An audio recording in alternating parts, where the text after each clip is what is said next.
절대전략입니다. 토마토 투자클럽 김정수 전문가입니다. 안녕하세요. 네, 안녕하세요. 정수투자 김정수 전문가입니다. 네, 이 시간에 일관성 있게 반대매매를 활용한 싸게 사는 전략 강조해주고 계시는데요. 오늘장 한마디는 어떻게 잡으셨을까요? 네, 오늘장 한마디는 신기준가, 투매기준가 효율성 전략 이렇게 정해봤습니다. 네, 오늘은 달라진 한마디를 가져오셨어요. 어떤 내용이 있을지 지금부터 알려주세요. 네, 기본적으로 지수에 대한 기대치를 우리는 생각해서는 좀 안 된다라고 보고 있거든요. 제시해드리고 있는 지수 라인은 위쪽으로는 3050이고 아래쪽으로는 2830입니다. 그래서 저는 현재 시장에서 폭발적인 거래량이 늘어난다든지 거래대금이 급증하는 이러한 구조가 형성된다고 한다면 우리가 이렇게 굳이 보수적인 전략을 가져갈 필요는 없거든요. 방송을 통해서 저는 계속적으로 여러분들에게 제시해드리고 있는 전략은 좀 역발상 전략입니다. 악재를 좀 반거하고 그다음에 호재를 좀 두려워해야 된다. 그죠? 그리고 이거는 기업에 대한 좀 본질을 꿰뚫어야 되는데 그러려면 그 기업에 대한 주력 사업도 알아야 될 거고 그 기업의 히스토리도 알아야 될 거고 그다음에 지금 그 기업이 어떻게 변화되고 있는지 그다음에 산업은 어떻게 바뀌어가고 있는지 거기서 그 기업의 위치는 어느 정도 선인지 요거에 대한 기본적인 조사가 된 상태에서 전략을 세워야 된다라고 좀 보고 있거든요. 그리고 가장 중요한 게 그래서 우리가 얼마에 살 것이냐 얼마에 팔 것이냐 그죠? 그리고 그 자리에 공략을 한다면 내가 이길 수 있는 자리냐 이런 것들이 저는 지금과 같이 유동성 축소 구간에서는 정말 중요하다라고 생각을 합니다. 그래서 싼 기업과 싸구려 기업은 완전히 다르다라는 거, 그죠? 본질이 없는 기업은 아무리 주가가 많이 빠졌어도 싸구려 주식인 거예요. 그리고 싼 기업은 돈은 벌고 있고 성장은 하고 있는데 유동성 축소라든지 시장의 오해라든지 이런 걸로 인해서 만 원의 어떤 이 기업 가치가 5천 원까지 떨어지는 유가가 마이너스로 가는 그죠? 이런 비정상적인 구간에서 매수를 하다 보면 지금 같은 구간에서 저는 계속적인 성과를 낼 수 있지 않겠느냐 이런 말씀을 좀 드리고 있는 거거든요.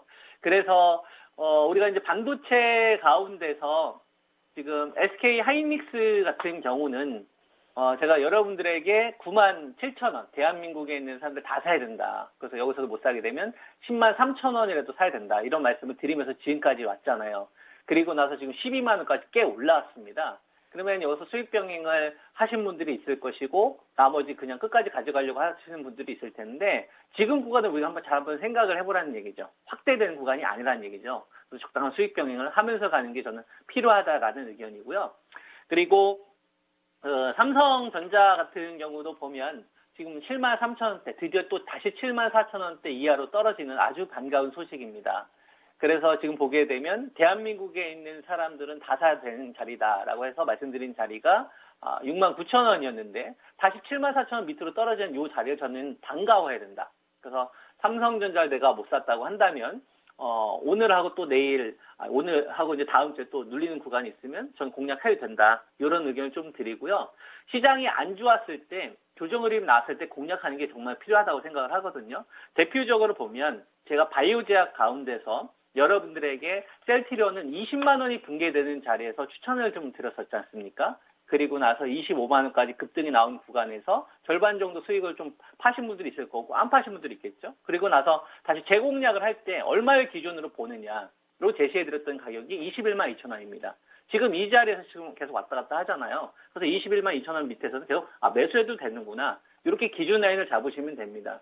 셀트리온한테 제일 중요한 거는 이제 레키로나와 관련된 이 불확실성이 사라졌기 때문에 반대 매매 소화되는 이 기간이 필요한 거예요. 그래서 시간은 우리 편이 될 것이다. 이렇게 이제 보시고 전략을 좀 세우시면 될 것 같다.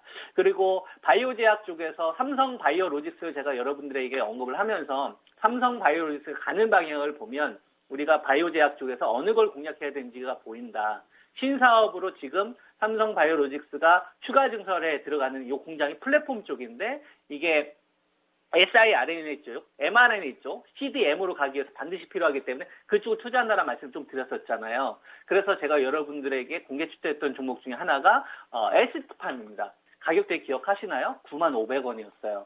근데 이 95,500원은 지난주도 95,500원이었고요. 한 달 전에도 95,500원이었어요. 이 방송 보신 분들 다 한번 찾아보세요. 전저점 깨지는 구간에서도 전 단 한 번도 이 가격을 바꾼 적이 없습니다. 왜냐하면 ST판이 적자 났었을 때 대규모 투자만을 해서 돈을 회사에서 계속 나갔던 시기에 받았던 밸류인데 지금 흑자로 전환됐는데 적자에 허덕였을 때하고 어떻게 같을 수가 있습니까? 그러면 이건 당연히 회복한다라고 보는 거죠. 그래서 이런 좋은 성과가 또 나오잖아요.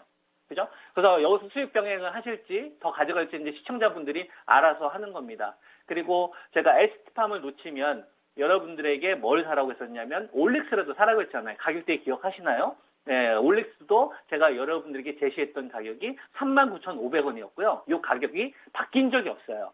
이 방송 찾아보세요. 지난주도 39,500원이었고, 그 다음에 2주 전에도 39,500원이었고, 한 달 전에도 39,500원이었어요. 이 39,500원이 바뀐 적이 없습니다. 그래서 39,500원은 저는 당연히 회복한다. 라는 말씀을 드렸어요. 당연한 거다, 이건. 당연히 회복한다라고 생각해야 된다. 왜 당연히 회복하느냐? 올릭스라는 기업이 한솔제약한테 5,300억 기술 이전한 거는 사실이잖아요.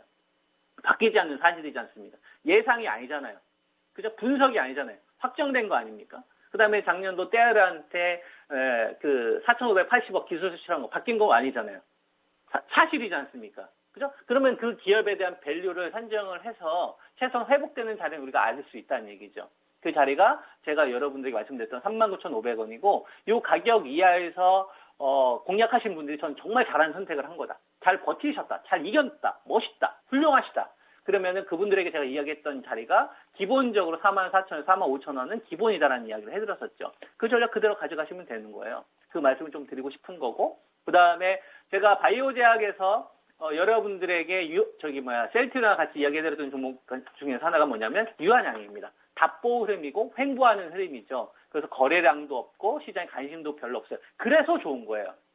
아주 훌륭합니다. 이렇게 사람들이 무관심하고 했었을 때 이 본질을 놓치는 경우가 되게 많거든요. 그래서 투자를 할 때는 그 기업이 지금 체질 개선이 이루어졌느냐 아니냐만 보고서 전략을 저는 세우면 된다고 봅니다. 체질 개선이 세웠으면 타협하면 안 돼요. 그대로 가는 거예요. 그대로 저는 여러분들이 제시했던 자리 58,000원과 62,000원 부근에서 두 번 정도 공략을 해도 된다. 이런 말씀을 좀 드리고 싶은 거고요. 그리고 제가 기다리자고 하는 주식들이 좀 있죠. 현대차 같은 경우도 20만 3천 원짜리가 무너지게 되면 16만 원, 17만 원짜리까지 한번 기다려보자. 그죠? 그리고 현대 모비스 같은 경우도 여러분들에게 한 25, 6만 원대부터 계속 이야기했는데 22만 원 깨지는 자리 그리고 19만 9천 원짜리 이것도 벌써 지금 한 2, 3만 원 아꼈잖아요. 이게 기다리는 겁니다. 우리가 원하는 자리가 와서 손절을 안 해도 되는 자리까지 기다리는 거죠. 그래서 이렇게 해서 우리가 계속 끌고 갈 수 있는 주식이 뭐냐면 NC소프트는 여러분들 58만 원에 사놓으니까 편안하잖아요. 시장이 흔들리고 말든 간에 그죠? 58만 원에 사놓고 한 절반 정도 수익 확보한 다음에 끌고 가니까 마음 편하지 않습니까? 그러면 그 전에 뭐가 있었어요? 악재, 그 다음에 주위 사람들의 어떤 비난 이런 거하고 싸워서 이겨야 되는 거예요. 뭐를 가지고 자기가 가지고 있는 자신만의 투자 논리를 가지고 그렇게 공략을 해야 시장에서 계속 나은 성과를 좀 만들어갈 수 있다. 이런 의견을 좀 드리고 싶고 LG생활건강 그 다음에 중국 소비주도 있잖아요. 즉 보게 되면 흐름이 별로 안 좋아요. 그래서 좋은 거예요. 전저점 깼으면 좋겠어요. 더 괴롭혔으면 좋겠습니다. 악재 얼마든지 내놓으라 이거예요. 얼마든지. 왜? 너는 어차피 124만 원 회복할 거잖아. 그래서 두 번 정도 나눠서 사면 되는 겁니다. 이 비중에 대한 것들을 내가 어떻게 컨트롤할 것이냐면 고민하시면서 전략을 세우면 되지 않겠느냐라는 말씀을 좀 드리도록 하겠습니다. 네, 알겠습니다. 오늘 자세한 말씀 고맙습니다. 네, 한 주 수고하셨습니다. 네.